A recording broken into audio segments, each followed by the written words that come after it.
Baik, saya ingin ke Pak Nasir. Pak Nasir, ini kan tadi Anda katakan semua yang dilakukan Israel ini untuk kepentingan nasionalnya. Tapi seringkali kepentingan nasional Israel ini justru malah mengabaikan kepentingan internasional yang lebih tinggi. Kita lihat kesepakatan gencatan senjata yang diprakarsai oleh Amerika dan Prancis misalnya, ini diabaikan. Kemudian seruan dari ICC untuk penangkapan Netanyahu juga diabaikan. Nah, bagaimana dampaknya terhadap dunia internasional, Pak Nasir?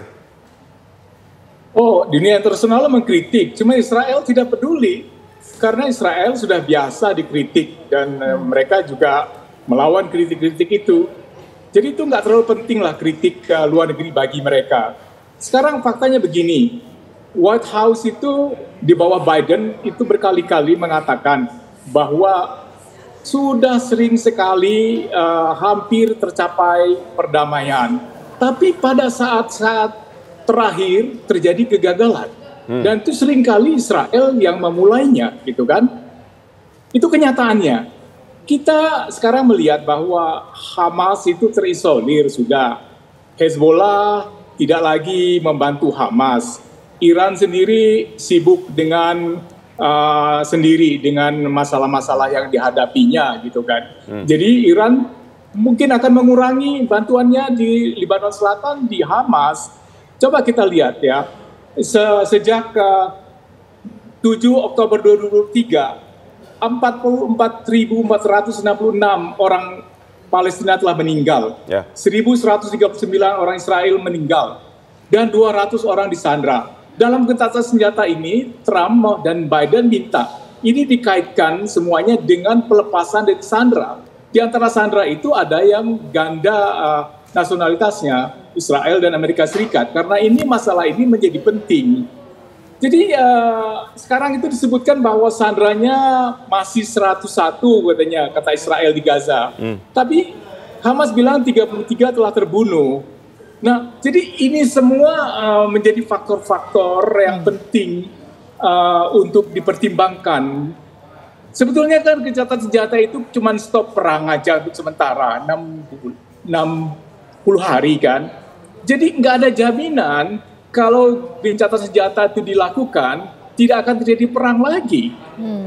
Ini suka dilupakan oleh orang bahwa gencatan senjata itu bukan perjanjian damai, bukan hanya langkah-langkah ke arah perjanjian damai. Perjanjian damai akan disetujui kalau dirasakan oleh Israel dalam hal ini untuk keuntungan ada di pihaknya. Kepentingan nasionalnya dia lebih penting dari kepentingan internasional.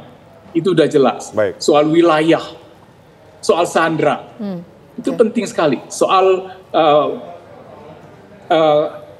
ibu kota negara di Yerusalem, itu juga penting sekali bagi Israel. Pengakuan. Baik. Dan tidak ada negara yang begitu keras kepala di dunia ini seperti Israel kalau kita lihat. Karena dia memang betul-betul sangat mementingkan kepentingan nasionalnya. Apapun dia akan lakukan untuk mencapai cita-cita mereka. Jadi itu tadi perspektif Israel yang mengedepankan soal kepentingan domestik atau nasionalnya ya Pak Nasir. Kita menuju ke Mas Sigit dulu. Mas Sigit, saya mau mendalami dulu lagi Mas Sigit yang tadi Mas Sigit sampaikan bahwa dalam hal gencatan senjata ini Israel bukan tidak mengindahkan tapi masih wait and see di tengah transisi pemerintahan di Amerika Serikat. Jadi seberapa kuat gencatan senjata yang diprakarsai oleh Amerika Serikat dan juga Prancis? Motifnya memang betul-betul ingin ada gencatan senjata atau ada motif lain sebetulnya?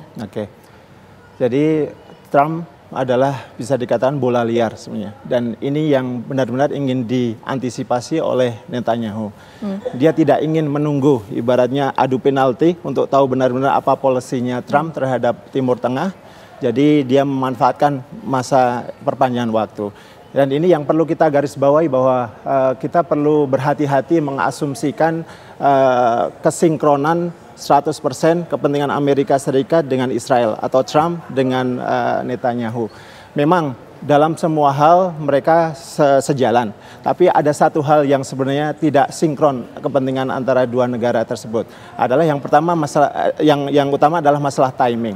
Dan di satu sisi Trump ingin bahwa urusan Timur Tengah segera selesai, gencatan senjata, deal itu yang diinginkan. Sedangkan Netanyahu kepentingannya adalah memastikan pemilu berikutnya dia akan terpilih lagi, Gaza bebas dari Hamas, Lebanon Selatan bebas dari Hezbollah, dan hingga saat ini itu yang belum 100% dicapai oleh Netanyahu. Karena itulah dia benar-benar ingin memanfaatkan 60 hari ini, memastikan sehingga sambil menunggu bagaimana angin dari dunia internasional khususnya dari Amerika akan mengarah kemana. Oke, tapi nanti setelah Amerika Serikat di bawah Donald Trump ya, setelah nanti dilantik Donald Trump, ini apakah nanti Amerika Serikat juga akan mengeluarkan gencatan senjata kembali dan akan diindahkan oleh Israel atau gimana? Kalau prediksi dari Anda, Mas? Menurut pandangan saya, Timur Tengah itu menjadi hal mungkin terakhir yang ingin merepotkan Trump. Trump dihadapkan dengan tantangan BRICS, China, Rusia, di Ukraine, dengan sekarang juga diskusi tentang masalah BRICS ingin mengeluarkan. Jadi tantangan ekonomi yang dihadapi oleh Trump sangat berat, ekonomi domestik juga sangat berat. Jadi hal terakhir yang diinginkan Trump adalah terganggu dengan urusan Timur Tengah. Jadi yang menurut saya yang paling diinginkan oleh menjadi prioritas utama Trump adalah Timur Tengah bisa selesai, ada deal, gencatan senjata, dan itu yang mungkin bisa jadi Netanyahu akan ditekan untuk mendorong adanya gencatan senjata, kesepakatan yang sebenarnya tidak sebagaimana yang dia harapkan. Itu yang sangat dikhawatirkan oleh Netanyahu, dan Trump menurut saya sangat susah untuk diprediksi semacam itu. Baik, kita ke Pak Nasir. Pak Nasir, melihat gencatan senjata atau kesepakatan gencatan senjata yang hari ini dilanggar oleh Israel, apakah memungkinkan terjadinya perang besar antara Israel dan Hizbullah di Lebanon, atau justru nanti akan ada kesepakatan baru, gencatan senjata baru yang justru diajukan oleh Amerika Serikat? Seperti apa, Pak? Kerusakan yang dialami oleh Hezbollah di Lebanon itu cukup besar. Senjatanya, kemudian personalianya, segala macam. Jadi kalau kita lihat bahwa kemungkinan mereka melakukan ofensif itu sedikit ya. Tapi kalau mereka nekat dan kemudian terjadi perubahan geopolitik baru, misalnya Iran mendukung mereka lagi gitu kan, negara-negara mendukung mereka lagi, di dalam politik internasional semua kemungkinan itu bisa terjadi, peta itu bisa berubah.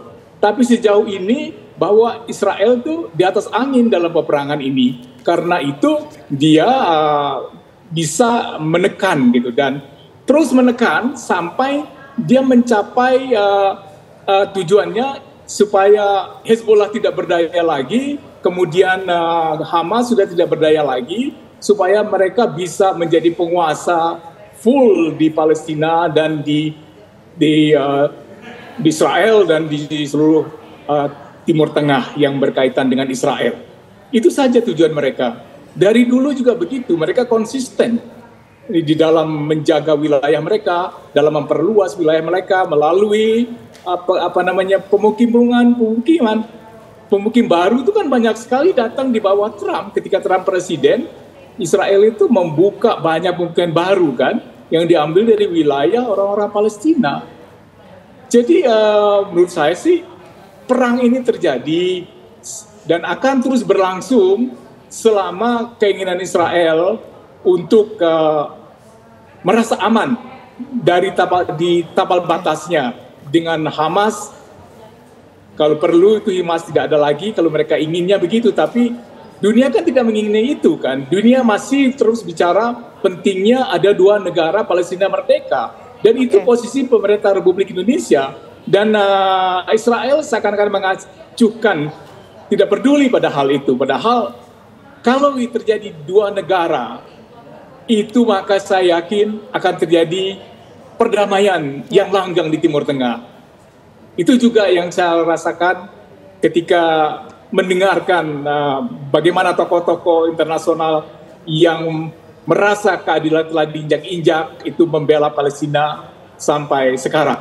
Oke, baik, itu tadi ya perdamaian yang kita harapkan bersama di wilayah Timur Tengah. Sekali lagi terima kasih banyak Pak Nasir dan juga Mas Sigit atas waktunya sudah bergabung bersama kami di Kabar Petang. Sehat selalu.